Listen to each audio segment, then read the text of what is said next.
ये एक सच्ची कहानी। एक लड़की जो 7 साल की उम्र में अनाथ हो गई, बचपन में माता पिता की मौत हो गई, बचपन में भीख मांगी, पेट भरने के लिए कूड़े से उठाकर खाना खाया। आज एक रेस्टोरेंट की हेड शेफ है। सोनिया की कहानी है जो दिल्ली के तैमूर इलाके की एक बस्ती में रहती है। दोस्तों, आखिर तक रहिएगा। जो इंसान जिंदगी में हार जाते हैं उन लोगों के लिए सोनिया एक प्रेरणा की तरह है। आप सभी को सोनिया द्वारा बताई गई कहानी आपको बताते हैं। मुझे अपने पापा की शक्ल भी याद नहीं। मुश्किल से मेरी उम्र 4 साल रही होगी। हम लोग दिल्ली के तैमूर नगर इलाके की एक स्लम बस्ती में रहते थे। पापा ओझा थे, झाड़ फूंक का काम करते थे। 1990 के आसपास की बात है। उनकी तबीयत बिगड़ने लगी थी। माँ बताती थी कि उन्होंने पापा को कई जगह दिखाया सुनाया, लेकिन कुछ असर हुआ नहीं। पैसे भी नहीं थे किसी बड़े डॉक्टर के पास ले जा सकें। माँ पढ़ी लिखी नहीं थी। पापा के बीमार होने के बाद ही वह दूसरों के घरों में काम करने लगी। वे बड़ी बड़ी कोठियों में झाड़ू पोछा करने जाती थी। लाख जतन के बाद भी पापा नहीं बच पाए। उनके गुजरने के बाद हम 4 भाई बहनों का खर्च माँ के ऊपर आ गया। अंदर ही अंदर उन्हें पापा के गुजरने का सदमा भी था। 6 महीने के भीतर ही माँ भी हम सबको छोड़कर हमेशा के लिए चली गई। 35 साल की शेफ सोनिया अपनी कहानी मुझे सुना रही है। बातचीत के दौरान कई बार उनकी आंखें भर आती हैं और आवाज रुक जाती है। 2 घूंट पानी पीने के बाद सोनिया थोड़ा ठहरती है, टिश्यू पेपर से आंखों को पोंछती है, बोलती है, मैं वह बच्ची थी जिसका बचपन सड़क पर बीता। मैंने अनाथ की तरह जिंदगी गुजारी। 1 साल के भीतर ही मैंने अपने माँ और बाप दोनों को खो दिया। बड़ी बहन ने भी आत्महत्या कर ली। बड़े भाई ने घर बेच दिया और मैं बेसहारा हो गई। कभी सोचा नहीं था कि अपनी कहानी किसी को सुनाऊंगी। सड़क पर सोती थी, कूड़े से खाना उठाती थी। आज अपना घर है, सिर पर छत है, इज्जत की जिंदगी है। जो लड़की 2 वक्त के खाने के लिए तरसती थी, आज वही सोनिया दिल्ली के नामी गिरामी रेस्टोरेंट की हेड शेफ है। आज वह अलग अलग तरह की दर्जनों डिशेस बनाती है, गेस्ट को सर्व करती है, कहती है इससे बड़ी जीत एक अनाथ बच्ची के लिए क्या हो सकती है। सोनिया के पास अपने पापा की एक भी तस्वीर नहीं है। माँ की इकलौती तस्वीर दिखाते हुए वह कहती है, हम लोग असम के रहने वाले हैं। वहाँ गांव में पहले तो कुछ भी नहीं था। जब मैंने कमाना शुरू किया तो सबसे पहले एक छोटा सा घर बनवाया। आखिर माँ बाप की निशानी तो होनी चाहिए ना। आज से 40-45 साल पहले पापा रोजी रोटी की तलाश में दिल्ली आ गए थे। यहाँ आने के बाद उन्होंने ओझागुनी का काम शुरू कर दिया। वह हलवाई का काम भी करते थे, पार्टी फंक्शन में भी खाना बनाने जाते थे। जैसा कि मैंने पहले बताया कि जब पापा बीमार हो गए तो घर चलाने के लिए माँ दूसरों के घरों में काम करने लगी। तब मेरी उम्र 4 साल रही होगी। माँ महीने के सिर्फ 1500 से 2000 रुपए कमा पाती थी। इससे घर नहीं चल पाता था। उनके पास हर महीने यह दुविधा बनी रहती थी कि इतने कम पैसों में पापा की दवाई खरीदें या हम लोगों के लिए राशन पानी का इंतजाम करें। इस बीच भाई गलत संगति में पड़ गया। वह नशा चोरी करने लगा। माँ ने सोचा पापा के रहते इसकी शादी करा देती हूँ, शायद सुधर जाएगा, लेकिन ऐसा हुआ नहीं। धीरे धीरे पापा की तबीयत ज्यादा खराब होने लगी। वह नहीं बच पाए। 1 साल के भीतर ही माँ को टीबी हो गई। हालत यह थी कि वह दवाई नहीं खा पाती थी।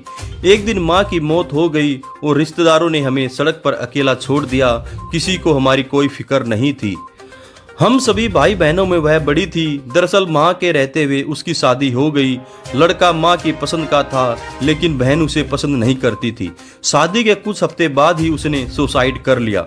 वह डरावना मंजर मुझे आज भी याद है। जब मैंने खिड़की से झांका तो बहन लटक रही थी। मैं रोती बिलखती मामा के पास गई, उनसे कहा तो वह कहने लगे, तुम मजाक कर रही हो। कोई मेरी बात का यकीन नहीं कर रहा था। सोनिया कहती है, आप समझ सकते हैं कि एक बच्ची पर यह सब देखकर क्या बीती होगी। 1 साल के भीतर ही मैंने माँ बाप और बहन तीनों को खो दिया। इधर माँ बाप के गुजर जाने की वजह से भाई डिप्रेशन में चला गया। इस वजह से उसने पत्नी को छोड़ दिया। भाई और गलत काम करने लगा। जिस घर में हम रहते थे भाई ने उसे भी बेच दिया। चोरी के केस में जेल चला गया। अब मैं और मेरा छोटा भाई सिर्फ हम दोनों बच गए। अब तो हम सड़क पर आ चुके थे। एक मेरी सगी मौसी थी जो मेरे भाई को लेकर चली गई, लेकिन मुझे नहीं ले गई। मैं लड़की थी ना, मौसी ने सोचा कि भाई को ले जाऊंगी तो थोड़ा बहुत कमाएगा, मैं बेटी हूँ घर में रहूंगी, बड़ी होने पर मेरी शादी करनी पड़ेगी। जहाँ मैं रहती थी वहाँ पड़ोस में कुछ लोग थे जो अनाथ बच्चों को रखते थे, उन बच्चों से कूड़ा बिनवाते थे, बदले में खाना मिलता था। मैं भी वहाँ पर रहने लगी।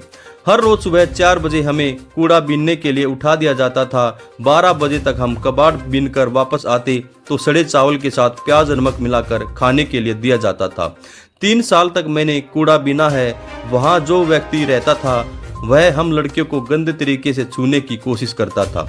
जब मुझे लगा कि यह जगह ठीक नहीं है तो वहाँ से मैं भाग गई।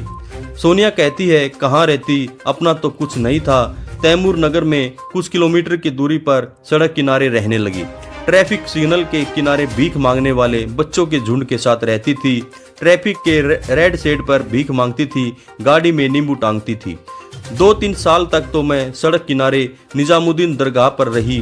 ठंड के महीने में गत्ते में लिपट कर सोती थी। आसपास के रेस्टोरेंट का बचा खाना कूड़े में फेंक दिया जाता था। मजबूरी में उसे उठाकर खा लेती थी। पेट की आग थी, किसी तरह से तो बुझानी थी। इसी दौरान एक एनजीओ वाले हम बच्चों के लिए खाने पीने की चीजें देने के लिए आते थे। वे पढ़ने लिखने की बातें भी करते थे। मैंने उनसे कहा मुझे पढ़ना है। तब तक मैं कै ख गए भी नहीं जानती थी। एक व्यक्ति ने मुझे अनाथालय छोड़ दिया, वहां मैं पढ़ने लगी। खाना पीना मिल जाता था। धीरे धीरे जिंदगी बदलने लगी। अब मैं 14-15 साल की हो चुकी थी। एक दिन मौसी असम से मुझे लेने के लिए आ गई। मैंने सोचा शायद अब ये बदल गई होगी, लेकिन जब मौसी के यहाँ गई तो वह मुझसे काम करवाने लगी। बदले में 2 रोटी खाने को देती।